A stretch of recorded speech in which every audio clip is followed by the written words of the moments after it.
Hello and welcome back to the competitive biography of Emanuel Lasker. I hope you all had a happy new year and a happy holiday season more broadly. I know I did. I'm feeling very refreshed and ready to jump right back into the match between Lasker and Bird. I don't have much of a preamble. Let's jump right into game number 6. The players continue their discussion of the Sicilian in this game, so e4, c5, knight to c3, knight to c6, and rather than the g3 systems that Lasker has been trying over the previous two games, this time he opts for the main line with knight to f3. At this time, it was considered proper to bring this knight to c3 before going for the usual d4 break. Bird remains true to his ways, however. He continues with his dragon setups with g6. Lasker hits the center with d4, c captures d4, knight captures d4, bishop to g7, bishop e3 defending, and knight to f6 is the main move here, certainly far and away the most popular. d6 is Bird's preference, and this is a move that he played no fewer than 5 times in 1889. One of Bird's more successful games was one where he faced the move bishop to c4. This was played by the American Army Major James Hanham at the New York 1889 tournament. What followed was bishop to d7, and after short castles, here Bird started attacking on the king side with h5, and Bird would go on to win this game in 41 moves. Lasker opts for a more reserved development scheme with bishop to e2, where after bishop to d7 and castles, Bird instead opted to play knight to f6 now. h3 came, preventing knight to g4, and here Bird castled. So what we have here is a pretty textbook classical Sicilian dragon, keeping in mind that this was played decades before the Yugoslav attacks with your f3s, your bishop c4s, your queen to d2s, your long castles, and so forth. We are essentially watching theory in the making. Only here did Lasker play the reasonable move queen to d2, and now the German chess magazine comments that usual play here is for black to play rook to c8, and after rook a to d1, here they start discussing lines starting with knight to a5. The problem with this is that I haven't been able to find any games in the database from this time where this move was played. For a game that was played, here Bird played the move a6 in an 1883 game against the German master Arnold Schottlander. That game continued very aggressively: f4, queen to c7, bishop to f3, b5, a3, rook f to d8, and after queen to f2 from Mr. Schottlander, only now was knight to a5 played. However, Schottlander would go on to win this game with white. Now, since that game, Bird has switched up his strategy, and in this position, he instead decided to trade on d4 once more. Knight captures d4, bishop captures d4, and now bishop to c6, eyeing an attack on the e-pawn. Lasker defends with bishop to f3, and now Bird develops his queen to a5, pinning the knight. Now, about a year and a half ago, in late 1888, Bird faced a3. Here he decided to give up a pawn with b5, as bishop captures on f6 is a really annoying threat. Bishop captures on f6 can't be played because e5 simply loses a piece to this double attack. So e captures on f6 had to be played, which gave up the defense of the d6 pawn. Bird never found enough compensation for the sacrifice pawn, and his opponent, Mr. Isidor Gunsberg, would go on to win this game. Lasker deviated from that game by defending his pawn with rook f to e1. This move is a novelty, and so it is as of move 13 that the players are playing a unique game.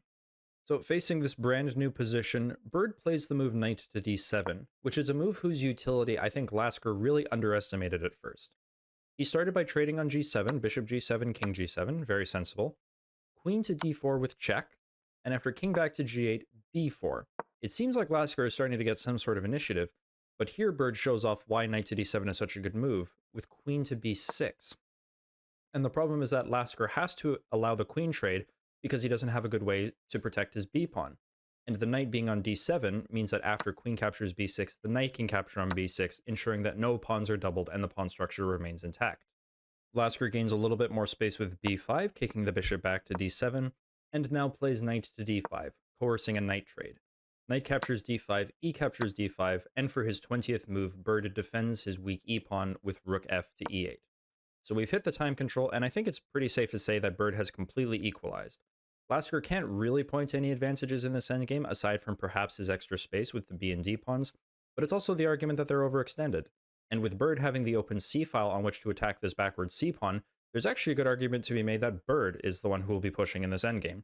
So once again, for potentially the 6th time in a row this match, the player with the white pieces has failed to make any advantage in the opening.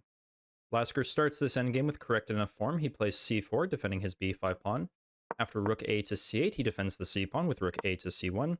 And now rook to c5, just a very nice improving move.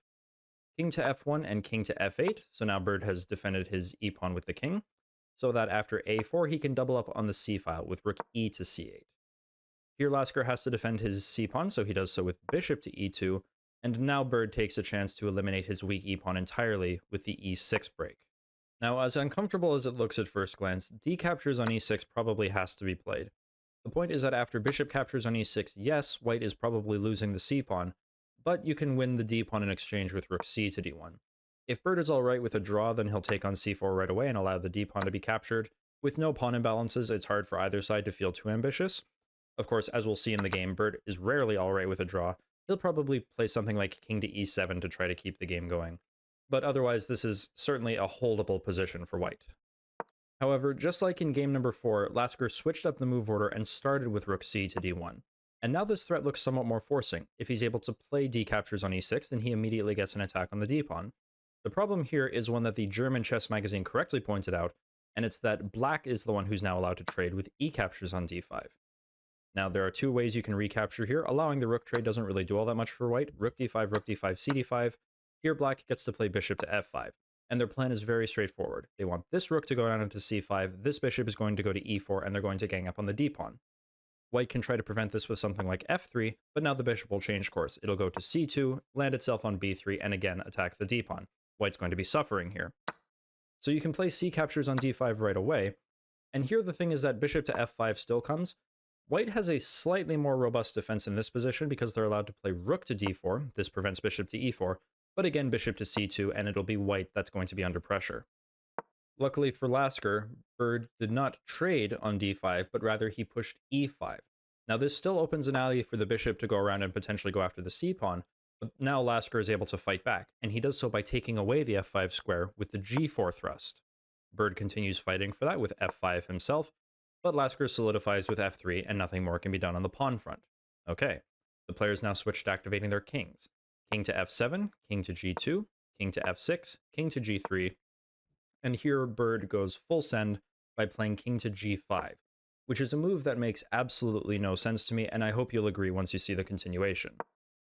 Once more, we turn to the German chess magazine, who recommended the move f4 with check, and I really like this.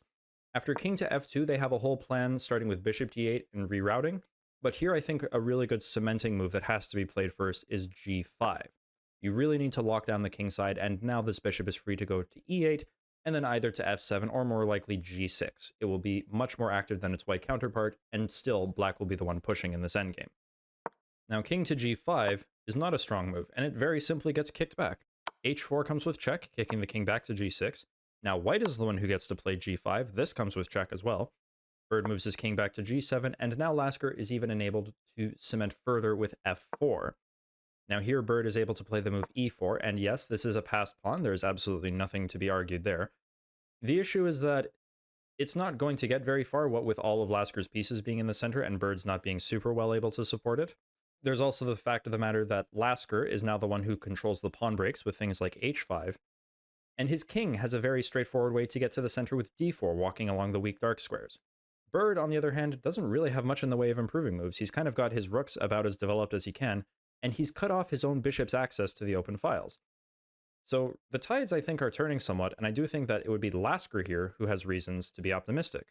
So the subject of this biography starts activating his king with king to f2, and here Bird decides to try breaking on the queen side with a6.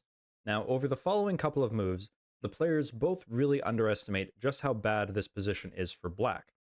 Here, white is almost winning with this exchange on a6, and then defending the a-pawn with rook to a1, because black faces a huge problem in that they can't stop white from taking the b-file.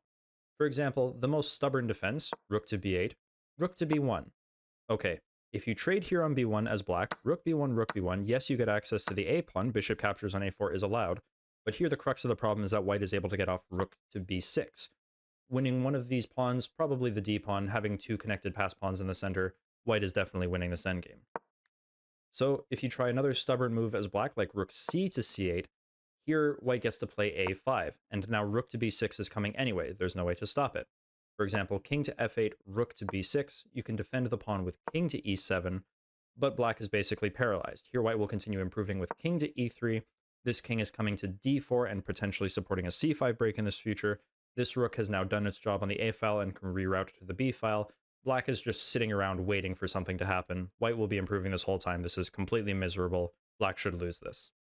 Lasker instead decided to play king to e3, which is completely reasonable looking. He wants to get the king to d4.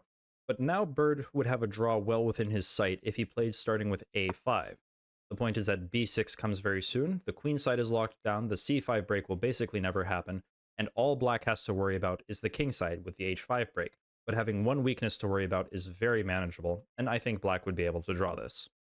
But as mentioned, both players really underestimated the potency of b takes on a6, and here Bird decided to play the move bishop to e8, which I assume is meant to be prophylaxis against any pushes of h5. Now again, both players miss it. Lasker continues with his very consistent plan of king to d4, and this time Bird plays a move that I can agree with, rook to a8, trying to keep the queen side under control and allowing rook captures on a6, which is a pretty reasonable plan. Here, Lasker defends everything on the queen side further with rook to a1. Now, the problem that black faces in this position is that a5 is still a good move and perhaps the best move, but now white maintains some winning chances with b6. This move is now playable because the a pawn is defended. Black doesn't really want to go after this pawn and open up the b file because, again, that just benefits white. And they can start playing some random moves, like they can go back to the c file, but now rook to h1. Again, white is going to be able to transfer to the king side pretty much whenever they want. h5 will come with a break, and there will still be a lot of work to do. But this pawn being on b6 gives white many more winning chances. I still think that this is within the realm of drawing, but black's job has been made much harder. As previously mentioned, Bird is rarely okay with a draw, and here he plays a move that I think is him trying to play for the win, which is h6. But this is the move that I'm going to call the losing move. And I really wanted to put emphasis on that, because after rook e to b1, which is what Lasker played, the German chess magazine call a captures on b5, which is Bird's move here, the losing move, and I disagree with that. Their consistent move would be to play a5. They don't actually give a recommendation, but I assume this is what they would want. The problem here is that now this move doesn't do anything because black has opened up the the king side for white. G captures on h6 with check, king captures h6, and again rook to h1. This rook is going to come to g1, the h5 break will come at some point, and what are black's rooks able to do? They're not able to defend, they're not able to get to the king side because this bishop is sitting here on e8 blocking them, and white should win. So a captures on b5 is actually a completely fine move. It might even be the best move given the circumstances. Lasker retook with his a-pawn. The rook on c5 slid back to c8, and now Lasker played, once again, the very important cementing move b6. We're at move 40. Bird has to make one more move to make the time control, and he chooses to exchange on g5. H captures g5, and h captures g5. So we've passed the second time control, and I must say the difference in piece coordination is quite staggering. Here Lasker is immediately threatening the move rook to a7, and this pawn is very difficult to defend if you don't put a rook, sadly, on the b8 square, either rook. This bishop on e8 also prevents the black rooks from going over to the h file, so at any point Lasker is free to play rook to h1, switch to the king side, and Bird will have a very hard time defending. So really, Lasker is the one with all of the freedom, and it's Bird who has to try something very drastic if he wants to survive. The move Bird settles on is drastic enough. He slides this bishop from e8 all the way down to a4. Now at first this does seem very efficient. It cuts off the a file and it opens up the back rank for the black rooks to move over. Unfortunately, this runs right into rook to b2, and if the bishop stays here, this rook comes to a2 and the bishop is simply lost, so Bird has little choice but to move it all the way back to d7. Rook b goes to a2 anyways, and now Bird doesn't really want to trade on the a file, so he moves the rook to b8 on his own volition. So now Lasker has gotten what he wanted. This rook has sat on this very unappealing square, and he didn't even have to put his own rook on a7, so he's free to move his rook instead of there to a5, really trying to get the c5 breakthrough. Bird gets his king a little closer to the action with king to f7, and while the c5 break is available now, Lasker's patience in this endgame is really something, and he starts by switching to the king side with rook to h1, now that the h7 square is available to him. Bird prevents this with rook to h8. We have a trade, rook captures h8, rook captures h8, and now that this b-pawn has been undefended, only now does Lasker play rook to a7. Now again, a piece has to be put very sadly on a square to defend this. Either the rook goes back to b8, or as Bird played bishop to c8, but now there's no piece on the c-file that can stop the c5 break, and only here does Lasker go for it. D captures c5 comes with check, king captures c5, and yes, this rook is able to get into the game with tempo, going to h2, but now Lasker is able to show off why his piece coordination is so much better. Bishop to a6, taking advantage of this pinned pawn to try to win it. And if you're able to win this b pawn with this very advanced b pawn for white, it's going to be a complete massacre. Now, Bird isn't necessarily losing anything quite yet, and he keeps up about as stubborn a defense as one could ask for. Rook to a2. Okay, this can't be taken right away, so Lasker retreats his bishop to c4, and now we have another pin with rook to c2. So the black rook has completely dominated the white bishop. Fair, there's nothing that can be done about that, but Lasker still has one more piece. He plays rook to a8, attacking the bishop. The bishop slides down to d7, and now a very clever subtle step. Rook to d8. The point being that after king to e7, only now does Lasker return his rook to b8, going after the pawn. Now, what's happened here is that in quite a few cases, Bird will have some attempts at counterplay by getting his passed pawn rolling. e3. There are a few moves over the past couple of moves and in the future where he'll get a chance to play this, and there do present lots of chances for counterplay, especially as we get into time trouble. Unfortunately for him here, Lasker has weaved a brilliant mating net by luring this king to e7, because in this position in particular, d6 is checkmate. Game over. So if Bird wants to stop this, he can play a move like rook to d2. This will stop the d6 pawn from rolling, but this doesn't really help too much, as after rook captures b7 and e3, the pin on the bishop is broken, and white just strikes right away with bishop to b5. There's not really much black can do. If e2, rook captures d7 with check, the king has to go to the back rank somewhere, and now b7. Both players will get a queen, but whites will come with check, and eventually checkmate. Game over. So Bird has one last trick he can try. He once again sends his bishop down to a4. This does give up the b pawn with check, but there's not too much that can be done about that. He moved his king over to d8, and after rook to a7, he does get in bishop to b3. Now it's Bird who wins the bishop, as there's nowhere that this bishop on c4 can go, but Lasker calculated just a little bit further, and he did decide that king to d6 was good enough to win. And indeed, it was in this position on move 57 that Henry Bird resigned the game, because yes, you can take this bishop on c4, but here white just plays b7. And the problem is that rook to a8 leads to checkmate, b8 creating a queen, or a rook leads to checkmate, and black can't stop both, so they lose. So there we have it. That's game number 6, a very roller coaster game. It started off pretty much the exact same way as all the other games have, with white getting absolutely no advantage. You look at this position and you go, yeah, black is completely equalized. But Lasker was somewhat saved by the fact that he appears to be a much better endgame player than Bird. Now, should Bird have gone for the draw? Yeah, probably, but Bird has always considered himself a very brilliant player, and he finds strokes of genius in his play all the time. So this was not an unexpected course for him, but unfortunately, as it turns out, his technique was just not up to par, and he loses his 4th game in 6. So yeah, Lasker is up 4 wins to 0 in this 1st to 7 match. He is well on his way to shutting out his 2nd consecutive master, but with at least 3 more games to go, there is still a fair amount of chess to cover, much more drama to come. There's a lot more you'll want to see. I look forward to seeing you there, so until then.